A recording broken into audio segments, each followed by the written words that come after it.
going to go ahead and get started. Hello to everybody online as well. So we're going to get started with our faculty panel. You see the panels up on the screen. That's because we are doing a live Google Hangout to let anyone else who wants to join kind of listen to our faculty panelists today. As I get started here, I'll kind of go left to right, my left to right, that is. Lee Van Handel, you all know her. She's the associate professor at MSU College of Music. Next we have Justin Jagger. He's from the Eli Broad College of Broad, sorry, thank you. College of Business. He's an academic specialist there, and he teaches a course with a large number of students, so I thought it would be interesting to have him join us today. And then Kate Fedowa, assistant professor within the Writing, Rhetoric, and American Cultures department. Thanks for joining us, guys. We appreciate that. We're going to get started with kind of just a really basic high-level question, and that is, we've already introduced you, but why did you get excited about teaching in the real rooms to begin with? And what courses do you teach there? Okay. I teach a first-year writing course in a real classroom. And one thing that I really like about the space is that I think that students often learn best when they're able to talk with each other and learn from each other and kind of be aware of what's happening and what they're learning because they're having conversations about that. And so the real classroom is a really nice space for that because it takes the focus away from the teacher. I mean, students are looking at each other more than they're looking at me. So it's a kind of a nice stage in which to have that type of a classroom setting. Yeah, absolutely. I mean, stages, that's perfectly well put because you are, I mean, it's nice to have the central focus point because I've taught in different real rooms have different capabilities and different layouts. So your format tends to maybe follow the layout of the room. So if you're in a lecture hall, it has to be, I'm talking, you're listening. But if you start breaking people into groups, then you say, I want to encourage discussion. I want to encourage your ability to share information. So the ability for students to have their own laptops working on something and then comparing it with each other. And then also you providing guiding information helps the learning, I think the learning process that much more. So, yeah. Awesome. And Lee, I know you're preparing to teach in the real rooms, haven't done that yet. Yeah. Maybe talk a little bit about the course that you're planning on teaching. So the course that I intended to teach in a real room but haven't gotten a chance to do it yet is my graduate level tonal literature and analysis class. And I try to run that class discussion based as much as I can, have people doing like competing analyses, have them arguing over different interpretations. And doing that in a traditional classroom means that they're all either sitting in rows or they're sitting in a giant horseshoe and they're only interacting with the 2 or 3 people that are right next to them. Whereas this room is going to facilitate a lot more interaction with other people and allow them to see, you know, what different groups are working on, obviously. So, so I'm excited about that. Very cool. Awesome. All right, so I'm going to throw this question out. We're just going to get down to it. Okay. We get this question a lot. Why is problem-based, inquiry-based, team-based, whatever you want to call it, why is that learning approach an effective pedagogical approach for these kind of rooms, in your opinion? I'm always going to defer to you first since you're sitting closer to me. I mean, we've talked about the space, and I think that that's a big part of it. If you are asking students to do critical thinking and problem solving, creating an environment in which they have to talk with each other and build off of each other's ideas is really key to allowing that to happen in a fairly organic way, as opposed to a lecture hall where you might tell students, okay, now think about this issue, but the guidance is just different based on the space. And I also think that the technology in the room makes it easy for students to work in groups and come up with different answers to the same questions and then show each other the variety of ways that they can approach something. Great. Yeah, but I mean, I think the critical thinking is where it really, you're encouraging that because you're encouraging that dialogue not only between you and the student, but also student to student. And oftentimes that is the joy, is that, and I kind of joke, I want them to learn themselves. I'm going to show you as much as I can, but I want the experience of, and this is where I think the room encourages an event. And I think events help sort of maybe solidify that neural, those neural pathways. You're at an event, something's happening, you're talking. I mean, this is the room now is sort of, you're here to encourage and understand how to teach different concepts. I break it down into primary and secondary, then you can tertiary learning. I mean, you're understanding how to use D2L by coming to the class and then presenting. So you want the students to help them do that because actually it lightens the load for you. I mean, to be perfectly honest, you're getting them to help answer each other's questions and then come to either a consensus or a disagreement, and then you can facilitate or weigh in or something like that. But it really is a way to, I don't want to encourage the hands-off because obviously you need to have control, right? You need to have some underlying control to keep the room from going into utter chaos. But you're providing a lot of freedom in a room like this, encouraging people to sit next to each other. Who knows what they're looking at on their laptops. We had that moment a few minutes ago. Yeah, were you able to grab somebody's screen and find out what they were actually? Yeah. Now that's not to say it's easy, right? I mean, you say it's hands off. Well, but I've heard it takes a lot more work as well. It takes sort of I mean, you have to have a plan. What is the learning objective? And if you solidify those and then try and figure out how this environment achieves that objective. So we do a lot of simulation in the College of Business where it's competition. So it's like room one or team 1 versus team 2 versus team 3 versus team 4. So you want them to be able to look at something individually, then work as a team to try and achieve that objective. And then you could have people compete team-based. So, and I think back to the original point, why is that so effective? Because I think it drives that cognitive ability. And you're working with multiple people instead of just yourself. Those self-reflective moments where you have in the classroom, I could write something, but I don't have to if I don't have to share it. That's cool. So I'll jump to a new question and have you start with this one, Lee. So maybe if you have a story, it doesn't have to be specific to the real space, but an active learning strategy that you're just really excited about that's working for you. Maybe it was unexpected that it's working. How did you set that up? Maybe so you could give an example to everybody of something that they could try in their classroom. Yeah, sure. I mean, I tend to do that a lot because when I'm trying to teach different analysis techniques, for example, I could talk at people all day long about how to do it, but they're not going to learn it unless they're experiencing it themselves. So one of the things that I do in my tonal lit class is I teach Schenkerian analysis, which for non-musicians, don't worry, and for musicians, don't worry. But it's a analysis technique, and the room I was teaching in is utterly unsuited for group work, but I make them do it anyway. We sort of shove all the chairs into the middle of the room, and they go to the blackboards. And I have them divide into groups and do sort of competing analyses in groups. And the funny thing was, the first time I did it, I was sort of like, wow, they're going to hate this. They're really going to hate working in groups. They're going to hate working as part of teams. And then after we did it, they were all like, can we do that every day? And it was like, seriously? Sure, because that was awesome.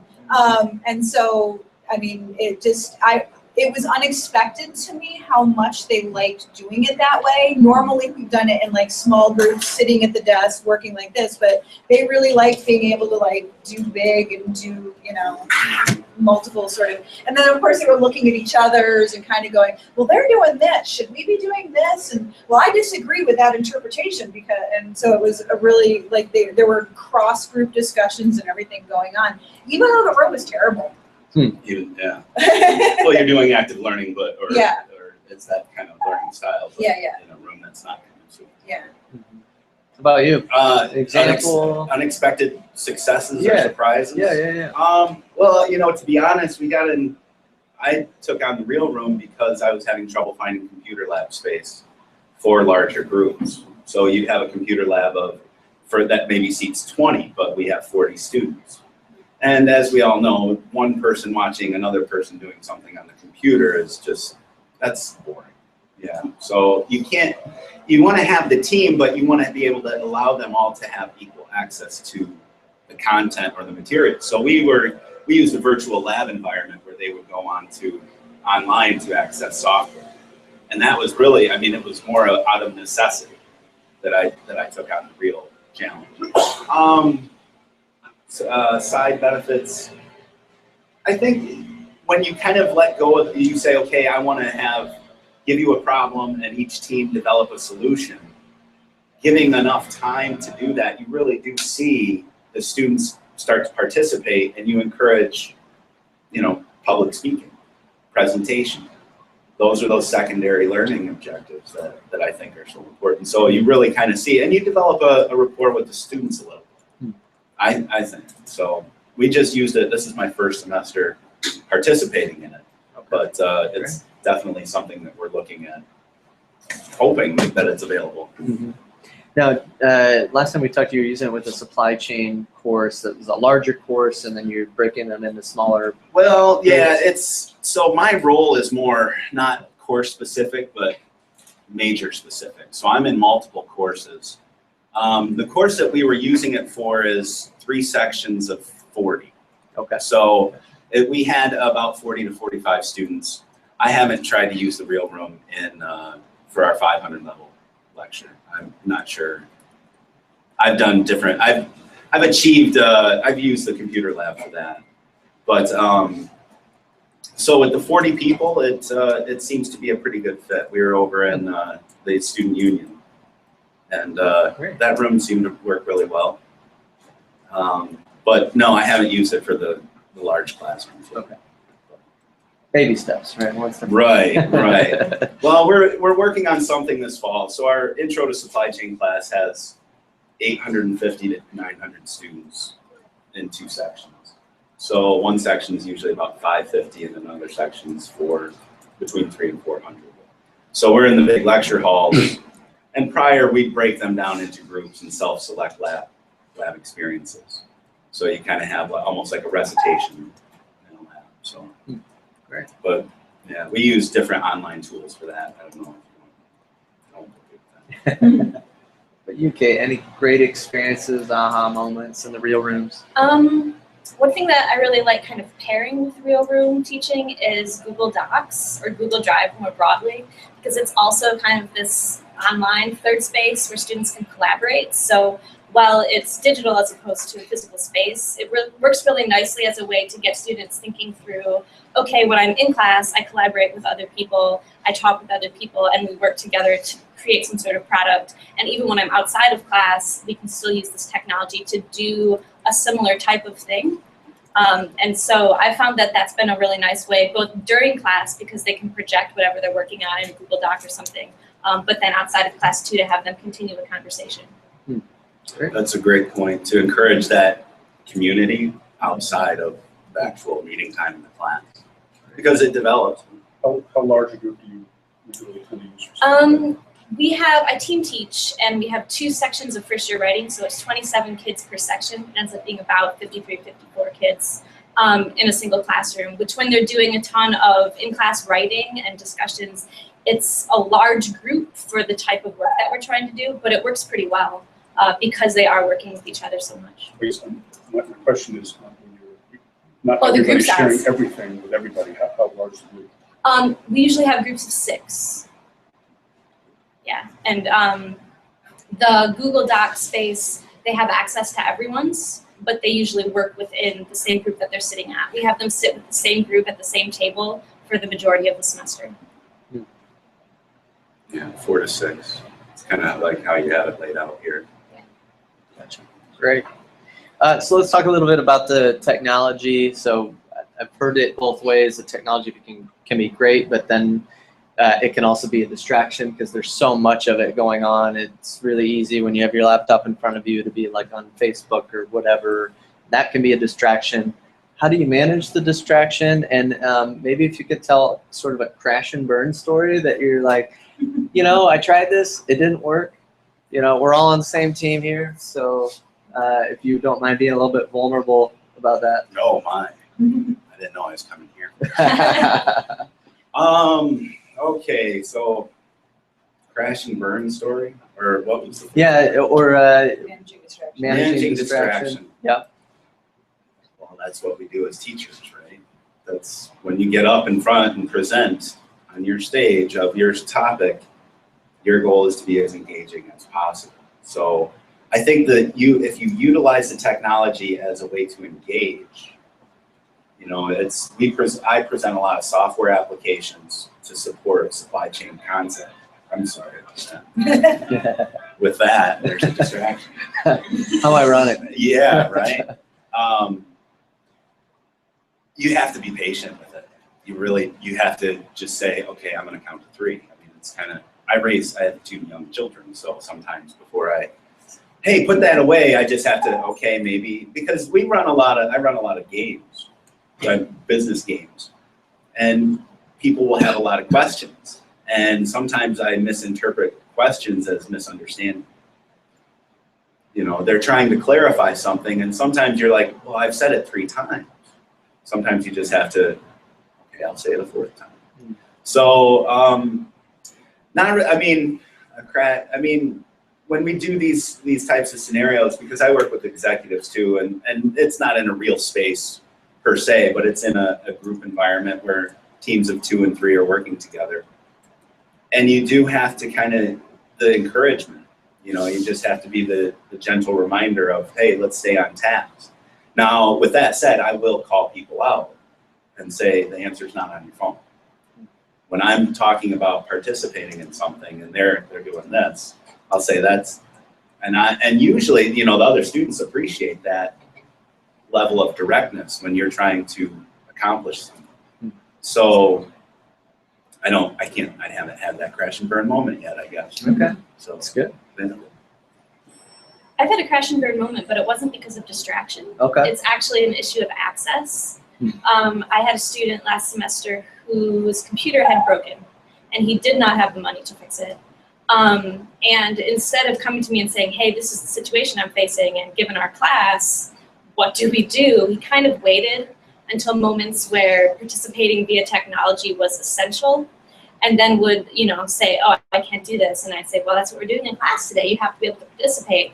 And so resentment built because I wasn't understanding of the issue, even though I was very understanding of the issue. And so being transparent with the fact that you're going to be using technology on a regular basis, that you'll be expecting students to use technology, but that doesn't mean they have to go out and buy a new computer if theirs is broken, that they can find other ways to accomplish this, is really important early on. Because I know that student felt as if I had just written him off, as opposed to understanding where he was coming from. What other ways are there if a student comes I in and think doesn't they can rent a computer from MSU IT. I'm not entirely sure on that because it happened late enough in the semester that I didn't get a chance to look into it more. I will before next semester. Another thing that they can do is, you know, borrow a computer from a roommate or plan on sharing with one of their group members. Or, I mean, I'll bring in my office computer for them. It's a laptop. They can use it. I just have to know in advance, you know. Right. So some of those other ways of approaching it. What about someone who just doesn't have one? I'm sorry. They should have a computer or a smart requirement. device. It's a requirement Is it? for, Okay. but I mean, like this student, he had bought one for school, but it had broken and Right. he couldn't replace it. So. We had that exact, I mean, thankfully it was one student and I had an extra laptop. So, but I think you made the point where you encourage the technology access often, and you might have, you know, little minor or little mini lessons attached to the technology. So for example, we said, okay, bring your laptop so you can access this piece. Mm-hmm. And then make sure you're bringing it on these days. And then you do have to hold a level of accountability to them and say, well, this is participation. Maybe not you'd attach some points to the exercise because maybe they say, well, it's not worth it for me. I'll miss the 20 points. Well, you're missing out on a lot more than points, but that's how undergraduates see Do it. any of you guys have or have you seen, is there any special language in the registrar system and the schedule of courses that alerts students to the room? Like, this class is meeting in a real room? Do we Yeah. have For our sections, we had one section taught by another professor in a real room. And so you could see this room is real, or a real room, and technology-enabled classroom or something like that. But you have to indicate it as the Yeah. faculty and Yeah, We and were creating the talking course. logistics too about like what to include in the syllabus and how to forefront this, 'cause especially in our unit where we teach a lot of first year writing courses, these are freshmen in the institution, they might, so we do have a computer requirement, we don't have a laptop requirement, so we're thinking about like how to stack that in. I think, yeah, if you put that right up front, I mean, your syllabus is your legal binding contract, right, as with the student and the professor. Can I just ask for clarification? I knew that students were required to have a computer. I didn't know. It was required for the laptop. I don't know if Where is It's that? very, it's, I'll clarify that. It's very school specific. I was gonna say, So- I think it's by college. So the Eli Road College of Business, I'm fairly So they're, certain has a you know, requirement. TISM might have certain software packages that they require along with computer hardware or whatever. They require that right up front for freshmen.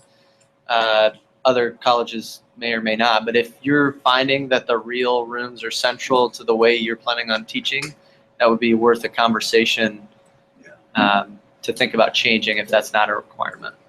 I have a question about going back to the learning situation.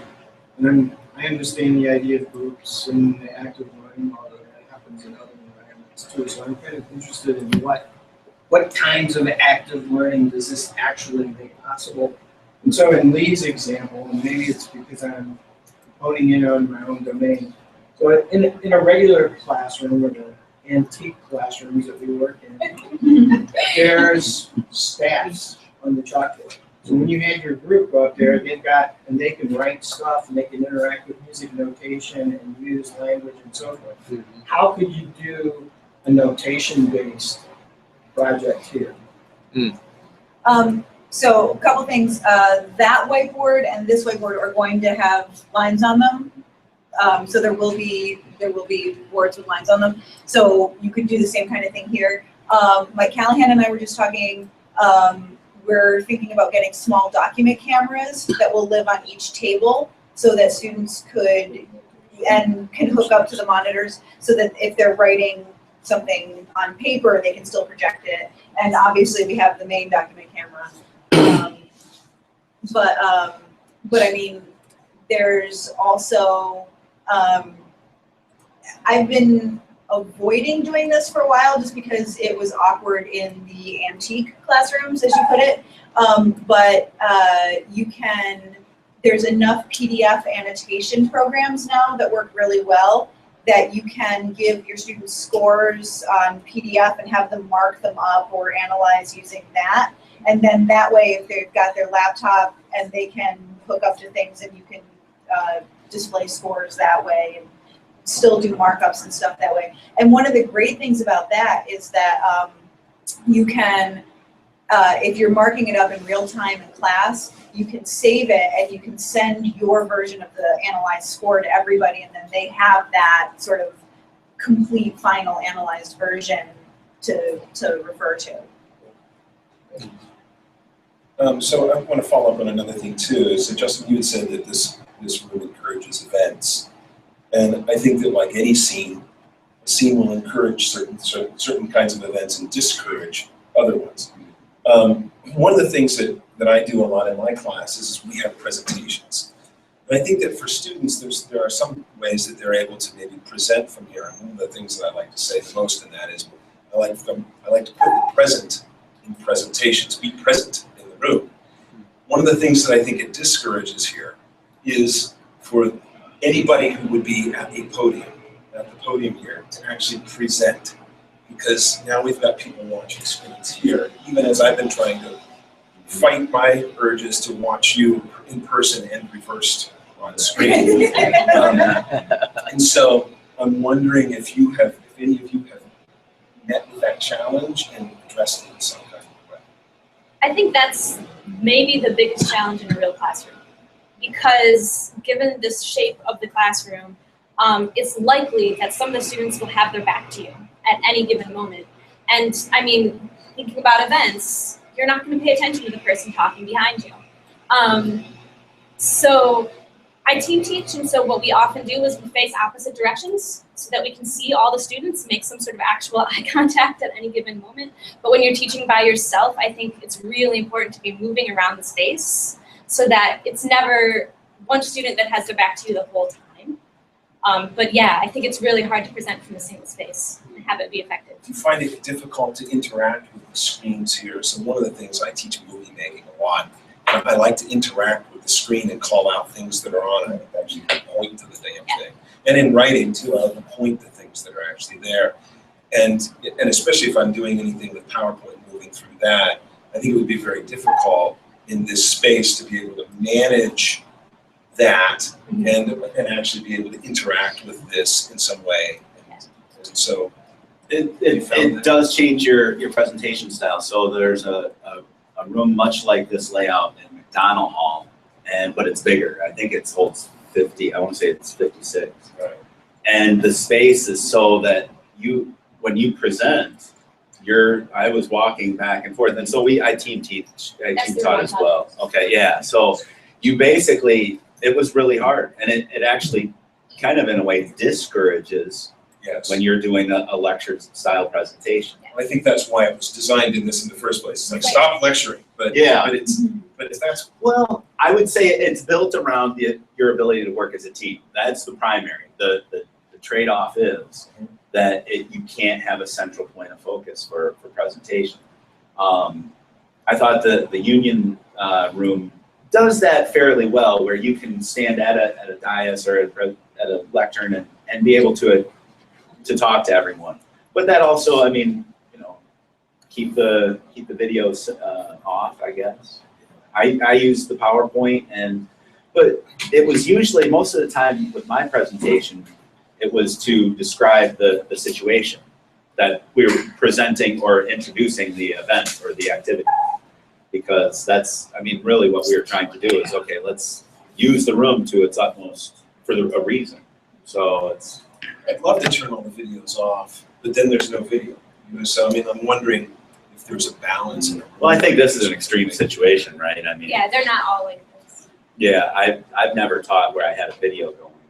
And when we had guest lectures, it was, they just had their slide deck. But then I would always have the students, these would be on too, so they could observe the slide deck. So I could watch, if I'm sitting here, I can just watch this, or if the person's over there talking, I can see. So the multiple reference points are kind of nice. But it's just, that's one of those things. I think when it comes down to it, you have to try the real room and find out what works and what doesn't. So Definitely a trial and error kind of process. absolutely. It changes how I use PowerPoint. So unless I'm giving instructions where I'm saying, okay, we're going to do this activity, here's what you have to do, I very rarely have prepped slides. Instead, we have conversations, and as students ask questions or give suggestions, I type into the PowerPoint. So they see it, yeah, like Google Slides or something. So they see it as a collaborative process as opposed to a lecture, and it makes it easier, I think, for them to use the slides too, because they see it being built as opposed to just something they have to read while also listening to me talk. We had a question come in online, I think is a good one. What, if anything, would you change about the space? Would it be writable surfaces, lighting, audio related? If you had the keys to the kingdom, what would you change? Oh, wow. I don't know. I guess, I mean, I'm such a creature of dealing with it. I get the problem and then I deal with the problem as it, or deal with the situation. If I had my own money and lab space, I don't think it would be that much different from here. Might be a little more open, maybe put the videos in the corners, but that's aesthetics. Instead of having it right there, maybe 2 in the corners or something like that. But the ability for people to talk, you have to encourage the communication. Non-verbal, verbal, if I want people to present different ideas on their boards, or say, okay, let's have a walk around where the group comes over and looks at what's going on at this table. The group walks over. This is almost a little cramped, I think. Yeah. Maybe turn that 2 into 1. So actually, an issue came up in our group about simultaneous audio. Okay. And routing. Students have to have headphones. How do you route things? Can you route things to different groups? So one thing that might turn out to be desirable to have is some way to create audio groupings that are similar to the video grouping. Okay. And also to avoid audio chaos, because if you have 5 tables playing things out loud, and they're not playing the same thing, or even if they are actually, Well, that could be a real. you'd want a much bigger space, I would say, that is much more spread out, so that, I mean, I could see you could have a big room where 50 to 75 people are, and then you could put little microphones at each station if you wanted to share what's happening and let them present. So I'd be presenting, like you're talking into that, and I'm sitting here watching your presentation, listening to what you're saying. And yet this room is in the music building. So, I mean, this is at the epicenter of simultaneous audio. Yeah. So that is not, that was not a primary concern in the construction of this room. This question, that's kind of boggling my mind. Well, I think different material utilizes the space differently. Obviously, if you're presenting or teaching music versus science or biology versus business versus rhetoric and writing, I mean, what the tools that you're going to need and how you're going to use the space, I think, is vastly different. But back to the question, I also think that the tools here are very much visually oriented. And it might be interesting to have more robust audio and tactile forms of interaction, like even Wii's or keyboards, a real common kind of thing, and we only have one at the moment, but it could be some access to physical means of interacting that's not visually dominated would be really interesting. Fantastic idea. That'd be really, I'd go check that one out. You can Bluetooth in an iPad touchscreen or something. Yep, that's fantastic. In fact, one thing that might be good, since you're getting started with this space, at least for music faculty, is to start a conversation about it. You guys have this space, you're gonna start teaching in here. What would you change? What would you do better? And it would be cool to maybe build another one of these, maybe? What would you do if you built another one? What would that look like? Yeah. But I can answer the last 2 questions, one about simultaneous audio and one about possibly having keyboards or something. Is there a way with the current setup to take the audio that would come from a laptop or any other audio device and feed it into a splitter for 6 pairs of headphones? Is that a quick fix? I don't know. It's a good question. I'm looking at Vinny over here. If so, Or Bluetooth. yeah, exactly. I mean, if so, then groups could listen as a group, separate from other groups to pieces. They also, if we could get a couple of very small 2-octave portable keyboards that they could hear, and then that fed back into headphones. I'm just thinking sort of down from the clouds. Is that something we can make happen in here? It's a great question. Let's have that conversation before you leave today. Let's talk about that. Yeah. What's some of the feedback you've gotten from students in terms of using this space? Interesting question. I can tell you from the other panelists' perspective, but I'll let you guys answer that first. Video question of the Say that. I don't know if it came through. Oh, so the question was about what kind of feedback do we get from students as a result of having taken a real classroom experience? I've had students say that they are more engaged because they're not just sitting there listening to a lecture facing only the instructor. Just the fact that they have to stare at someone else sitting across from them changes their interaction in the space. So that's been really positive. I think that it also in some ways changes how students view instructors, however. You become more of a facilitator and less of an authority, which can be good, can be bad, kind of depends on the student. We had a student when they were working on a project early in the semester who found a picture of myself and my co-teacher and photoshopped his face into the picture and projected it for everyone to see. So they have that type of agency, which can be really great, but can also change how they interact with each other and with you. So less specific, I hate the space type of feedback, but kind of interesting feedback in terms of how they actually use the space once they're given that type of freedom. Yeah, I think it's very, it's the group work versus individual work. And so we're pretty big in business school to promote group work as much as possible, because that's what you end up doing when you go out for your job. So we try to encourage the team thinking. Always, you have individual assessments and quizzes and tests, but your ability to present the material and supplement the material with applications is really what I tried. When you're talking about designing a distribution network, you can talk about it, we can lecture on it, but now let's present a case, and you're going to use some software to apply and develop a solution.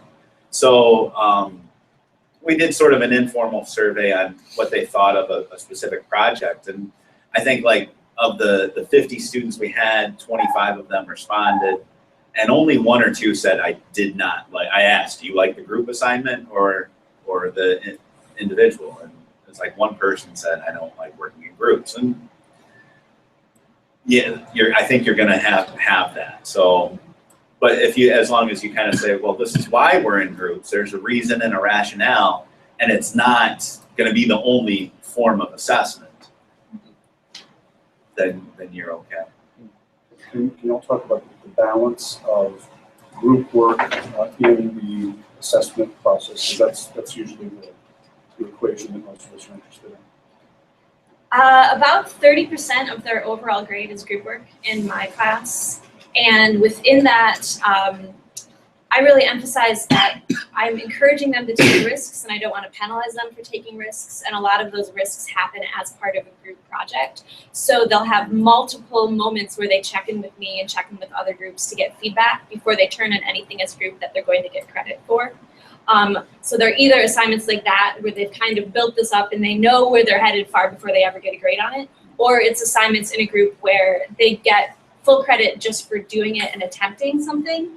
Because I am more interested in them having the experience. And then one thing that I always build into the class is a reflection, that's an individual reflection about the group work that they did, so that they can think through, okay, maybe my group's work didn't go so well, but here's all the things I learned. And then I say, fantastic, you're gonna get this much better grade than you think you're going to get from the group work, in part because you're able to show me what you learned from it, even if it didn't go as planned.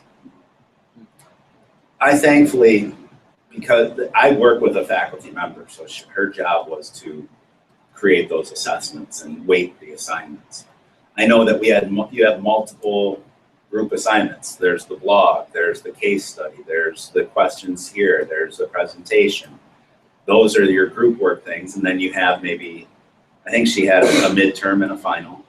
And then, you supplant it with little exercises. Okay, we're gonna just have a 10-minute whiteboard warm-up, or an attendance discussion. So you're encouraging the attendance, but not necessarily, you can make it mandatory, I suppose. Could you give a percentage? I would say it's probably close to 30, 70, 30, or maybe even 40. But you want to be able to let the student feel like they're dictating their own path. They're not at the mercy of their team. But at the same time, I could always say, well, the goal is for you to become a leader in your team. So you can encourage it that way as well. We also have the students write group contracts early on that they create the rules for the contract, and they all sign it and they all have to agree on the rules. And those contracts often include the ability to kick someone out of the group if they're really detrimental to the group. It hasn't happened, but just the fact that that's something that's possible changes, I think, their own sense of agency in the group, which is useful. Where does somebody go if they get kicked out? Where does somebody go if they get kicked out? They have to do it themselves, to do all the work by themselves. So we've had one student that has done that, but it was due to attendance issues, not because the group kicked him out. And it's a lot more work, but both that student and the group that he was originally in thought that it was the fairest way to do it. And so we let them do it that way. Those contracts for assignment? The way that I've got my class set up, they're with the same group for the majority of the semester. So they make one group contract for that large group project. And then at the beginning and end of semester, when they're not in that group, I don't have them do contracts for just kind of daily small group assignments. There is an element of confrontation that could take place when you're using rooms like this. I think that's actually part of the fear of going in and using rooms. Well, it's easier to just go in front of the lecture and I'll talk to you for an hour, and then you can write down what I'm talking about. We'll take a test. About confrontation between the instructor and the student, or between students? Oh, well, both. I mean, right here, we're talking about kicking somebody out of a group. So I had one instance where we had a group assignment going, and the person showed up 45 minutes late, and he was notorious for not participating. And when my sign-in sheet went around, I told him, I'm not letting you sign this. You're not going to show up for only 20 minutes of this class and not contribute to the team. So it's almost like you're a referee of sorts. No, that's not flying. So his response was to email the faculty, and she agreed with me and said, well, no, if you're going to show up late to the event, and so part of it's just because you're going to have students who are dealing with a lot of other issues, and so maybe they're not going to be here every time. So you can't have that one big, what would you call it, sort of the wrap up. If it's worth 100 points and there's only 200 points available in the class, you need to be prepared. Well, what are you going to do to make that up? Mm-hmm. Because there's really some reasonable, sometimes things happen, so. Just if I could chime in with one other best practice from the research on group learning, to include both individual and group assessment on the same task with two goals. One is to hold individuals accountable for not being freeloaders, and the other is to allow students who work better either as individuals or as groups to benefit from either of their strengths. So if there's an exam, give it individually and then give it as a group. There's a learning sort of reflective element, and then students can improve. Or as a project, students submit the component of the project that they were responsible for, and then also the group submits the full package. So I do a lot of group work. My students often make movies, so they work in groups. And one of the ways that I've managed this kind of thing too is, that stuff comes and goes, but Kate's idea of reflection is really important. But if reflection only comes at the end, then it's really hard to actually intervene in that. You're just receiving it, and it's too late to intervene. So I make periodic reflection throughout, and that is with groups. I always have planning documents. Each individual will plan what they think they're going to do, and what they will do as a group. Then they will engage in that activity, and then they'll have to have a progress report, which is a re-reflection. And if you can have those kinds of things that you intersperse throughout the semester, it's a great place to intervene, because people will not be able to put themselves into dialogue with their proposals if they haven't gone through the activity. They'll have nothing to reflect on in those moments, and that's a place where you can start to see that happening. And those can be very, very brief kinds of things. They're not really big reports that have to happen, but we'll also structure across the experience how reflection actually goes back and looks at evidence that you've generated throughout the experience of working within the group. So it can't just be free-form jazz odyssey reflection. Oh, I did this and I learned so much. It is pointing to the actual things that they've said and they've documented through the proposals and then through the activities that they've gone through. And especially if you direct those in terms of questions that you ask them in these medial reflective moments. And it'll enrich the reflections that come from that too. So that's another way that will do some of the policing action without saying we can kick people out. It becomes very obvious who's doing the work and who isn't during those kinds of things. That's fantastic. That's awesome. I mean, that's exactly, and I think that your ability to use the online media or hangout spaces or documents, that helps document that and create those milestones so that you can go back and say, well, it's almost a pattern, right? Yeah. So I see a lot of questions on the back board. We have just a few minutes left here with our panelists. Does anyone want to throw out any questions from the board or just things you've thought of throughout our time together?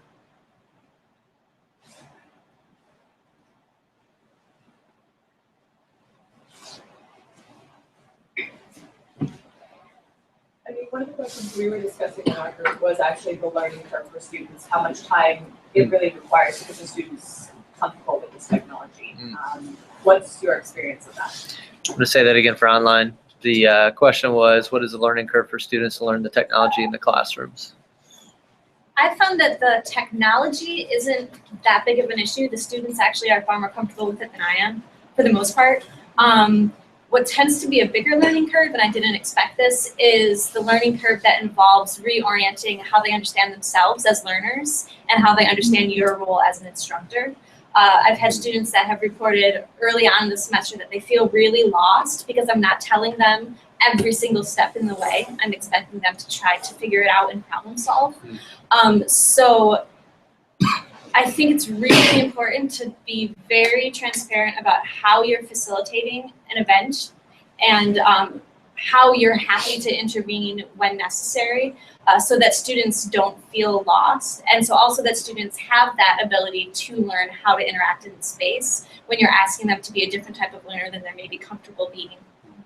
It's a great point. I mean, we get that a lot. So what's going to be on the test? Well, you're going to find out when we give you the test. So some subjects are a little more, I think, built around that. You know, from a biological perspective or whatever, you know, the biology courses. Okay, let's go through the terms and definitions. Accounting, you're learning formulas and terminology there. But then you get into certain classes and it's more about, well, let's talk about trade-off analysis. Let's talk about management styles. Let's talk about design of systems or something like that. So you want to sort of encourage the ideas and then let them realize that different ideas are going to be coming from different people. So yeah, it's almost like you're telling them, well, just pay attention and the test will be easy. But I mean, that freaks them out. That scares them. Absolutely, yeah. Yeah, and understandably so. Yeah. You know?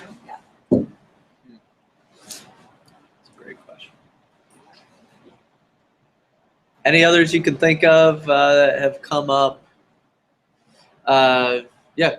Actually, Danielle raised the point about teaching in these spaces that I think is really important, which is that many of the activities require new forms of facilitation. In our group, we were talking about how you would need to have one student set up their laptop and have certain things on it that other students in the group could put on that laptop.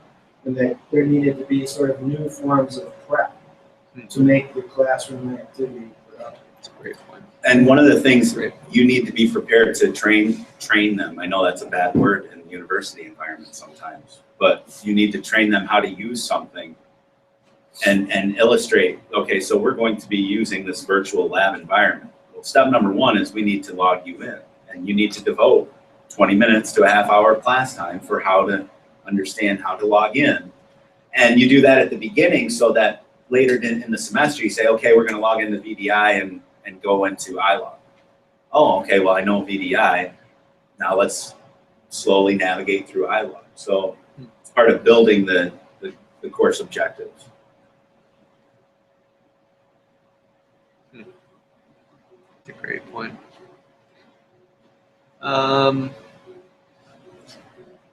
So these little dongles over here, did anybody have an issue with those? I do want to kind of bring that up because did you guys have issue with the dongles? What's a dongle? These, Oh, yeah, I don't paying use, the Apple tax. I don't is that what use they call Apple, that's why. it? Okay. Yeah. Have you had an issue with I have these a at all? PC, but the students sometimes needed a dongle, yeah. Okay, how'd you work around that? Or work through it? Early in the semester, we set up several assignments that were going to require students to use computers, but that they could do in groups, so that if one of the students realized that, oh, my computer doesn't actually work with this technology without a dongle or something else, they could share with a friend for that activity and have that kind of moment of, oh, I need to figure this out in a very low stakes way, so that later when everyone needed their own computer because they were doing something individualized, they'd already had the tech issues that they were going to have. Gotcha. So. My coworker, faculty member, she actually bought about 10 of them and would supply them. I mean, that was, I guess I would have to, I would say that's the only solution I can come up with right now. It's interestingly, because what we talked about, a lot of times it would be available after class. So we're going to demonstrate it. If you have the capability, you can plug in and go online and do it during class, but it's also available outside of class in a computer lab to complete any assignments. But interestingly enough, if you have a group of 5 to 8 people, a lot of times they're going to figure out in their group dynamic who's got because one person's going to be a little more tech savvy and have everything, and so maybe they can share a computer. I mean, so the dynamic of that group, how it seems to almost, I don't want to say work itself out, but if you give that opportunity, they start behaving as a team. Our group had talked about that too, and like with required texts, you would say on there an ability to move into this. So if you have a Mac, dongles that you need, headphones, those things are required for the course. However, I think there's another workaround too, and I think Kate's plugged into some of that, and that's by using something like Google Docs. And so if anyone at the table has an ability to move into that Google Doc, then that person can project. So as long as one person at the table has something. But I think that the way in the syllabus, the language there is that everyone must have that ability, so that it's never riding on one person at any one group to carry the weight for the rest of the people. So I think the syllabus language is a way around just like a required text. Yeah. And in other places you require a calculator of some sort, or you require certain kinds of software. It just seems like a no-brainer to put it there. But a no-brainer if you think about it in advance. Yeah, right. There's an awful lot, it seems, about these rooms as you come into them to think about it in advance. And it seems to me that one of the most important things is in coming in at the beginning of this is to treat the first time as a learning curve, and to be very generous about, or rather maybe it's the opposite of that, to really be very stingy about how you think about the time and how many things you want to force into any one class period. What are the essential lessons that have to happen, and how do I make sure that they happen first? And so that if there's a technological glitch, we can work through that and make sure that the essential lesson happens.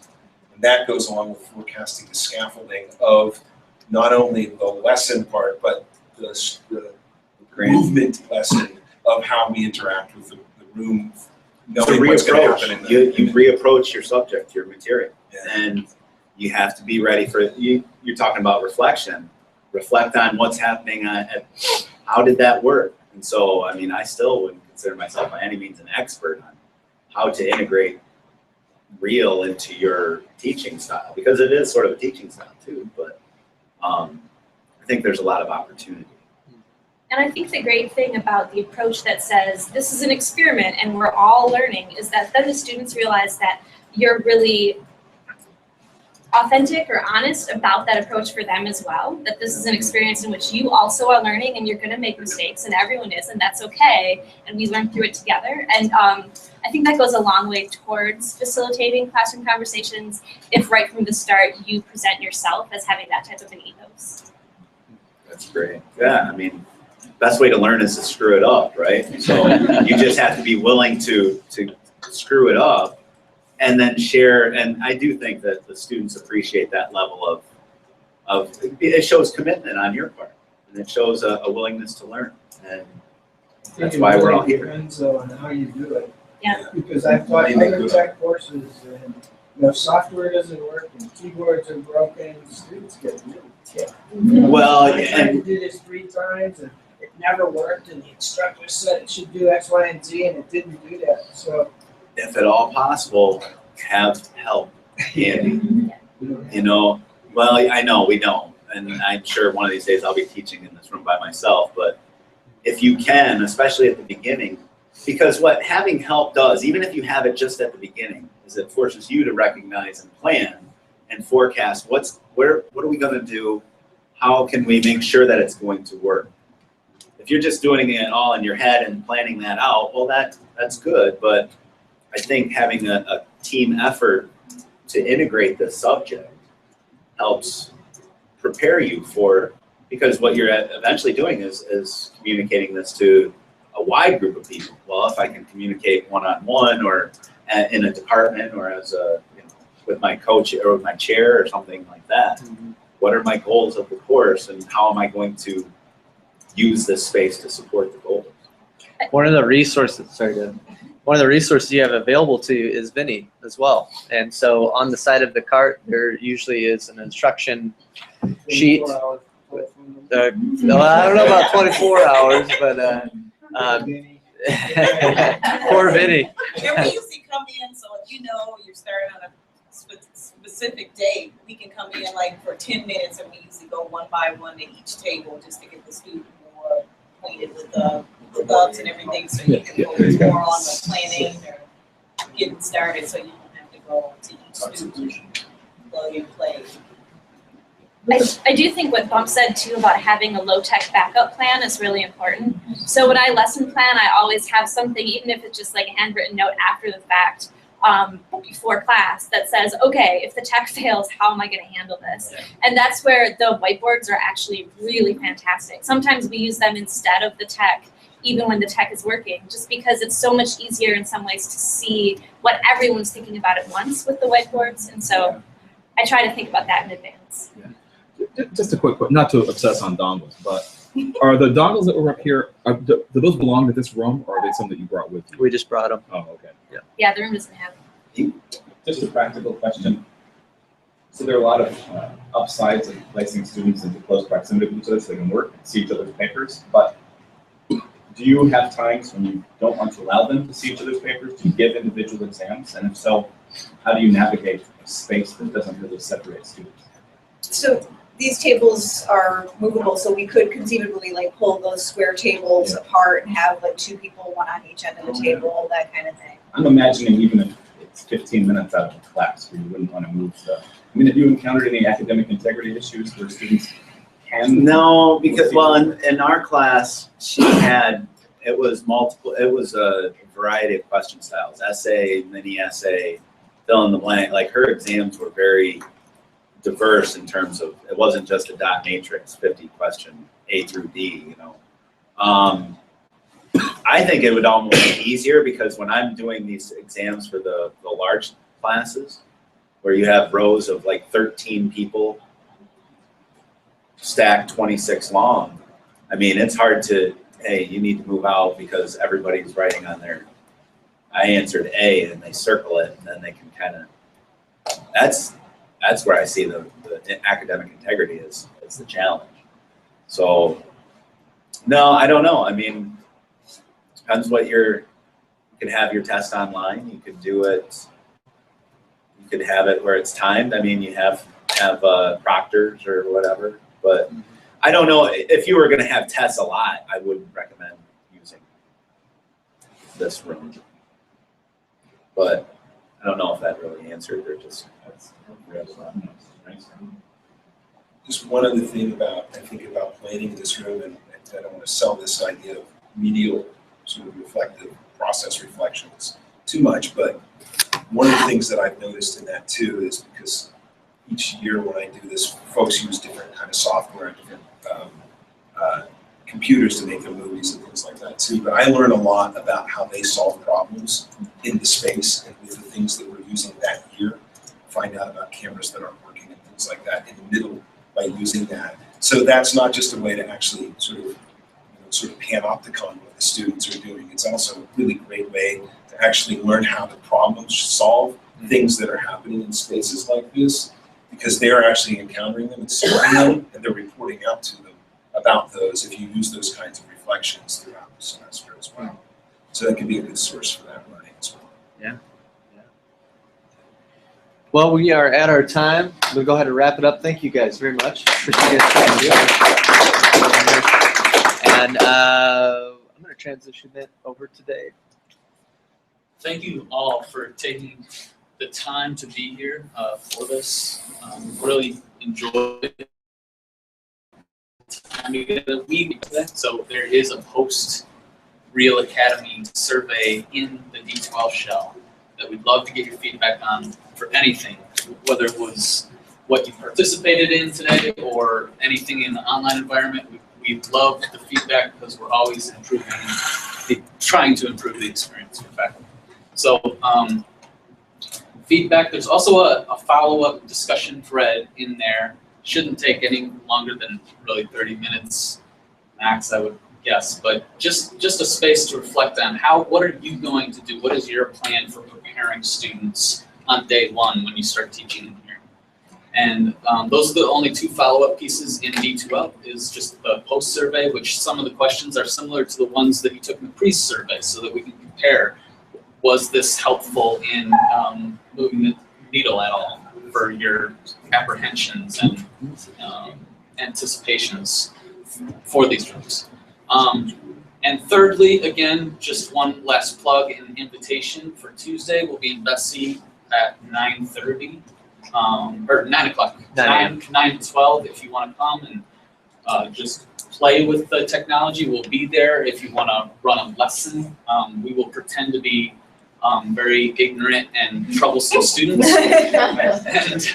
And yeah, so please join if you're able for that and take advantage of that. Thank you to Vinny also for being here. Yes. She is incredible and a wonderful resource for you guys to be able to connect with her for any technological assistance. She's fantastic with that. So anything else that anyone wanted to share before we I just had a quick question. Are the real classrooms generally open between now and the beginning of fall, or do we need to request? I know in some classrooms they get locked. Yes. So do we need to request to practice if we want on our own? For this one, I believe it is locked. There are other real rooms around campus. In the Union, we have one, room 55. It should be open. Sometimes I found that it is closed. Sometimes we do find that they're closed, but they're supposed to be open all the time. So sometimes we show up to some and they're closed, and we just try to find someone in the building who can let us in. They'll unlock it for you if it's not being used. If you reserve it through the university, at least as far as what I can tell, is somebody's monitoring it and making sure that it's up and ready.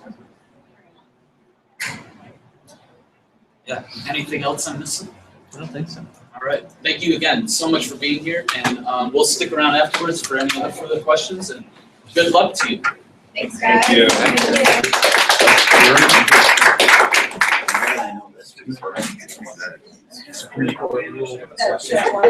Thanks for joining us, guys. Take care.